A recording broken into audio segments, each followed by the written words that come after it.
Donc chaque année, je participe à un challenge lecture. Je me suis fixé 60 livres à lire cette année. J'en suis à 58 et 18 coups de cœur. Donc aujourd'hui, je ne vais pas vous présenter les 18 coups de cœur, mais je me suis focalisé sur un seul coup de cœur, un méga coup de cœur, un coup de cœur de la décennie. Donc My Absolute Darling de Gabriel Talon. Ça faisait longtemps que j'ai pas été plongé dans un livre comme ça. Donc c'est l'histoire de la jeune ado, Turtle, qui vit avec sa petite sœur et son père, charismatique mais abusif, au milieu d'une nature sauvage et dangereuse. Donc on souffre avec Turtle. Bon, il y a quelques moments de grâce dans ce livre, il n'y a pas que du noir. Des moments de grâce, notamment sa rencontre avec Jacob, qui est un moment vraiment magnifique, où ils sont coincés sur une île et puis ils doivent faire du feu à tout prix pour pouvoir survivre. À lire absolument, mais je ne conseille pas à tout le monde parce que c'est méga dur. Suite à la victoire surprise de Trump, François Bunel et son équipe a décidé de créer un magazine pour essayer de comprendre un peu les fractures de l'Amérique et puis de ces minorités qui ont voté en majorité pour Trump.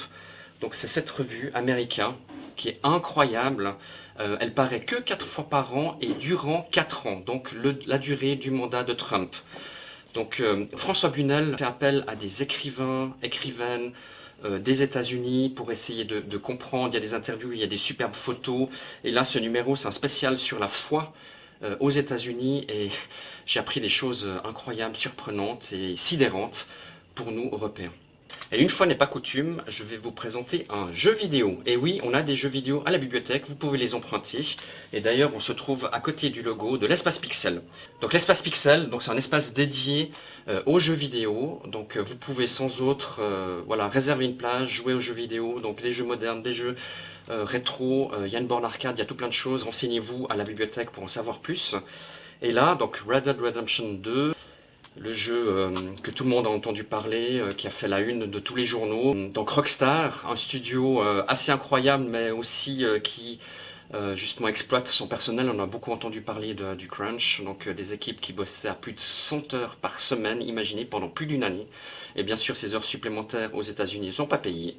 Mais voilà, pour la beauté de ce jeu, donc un western, ça se passe en 1899, immersif, d'une beauté époustouflante, une bande-son incroyable, on croirait écouter Ennio Morricone.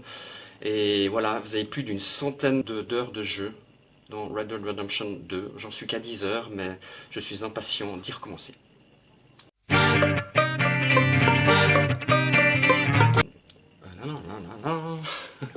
sais plus ce que je vais dire.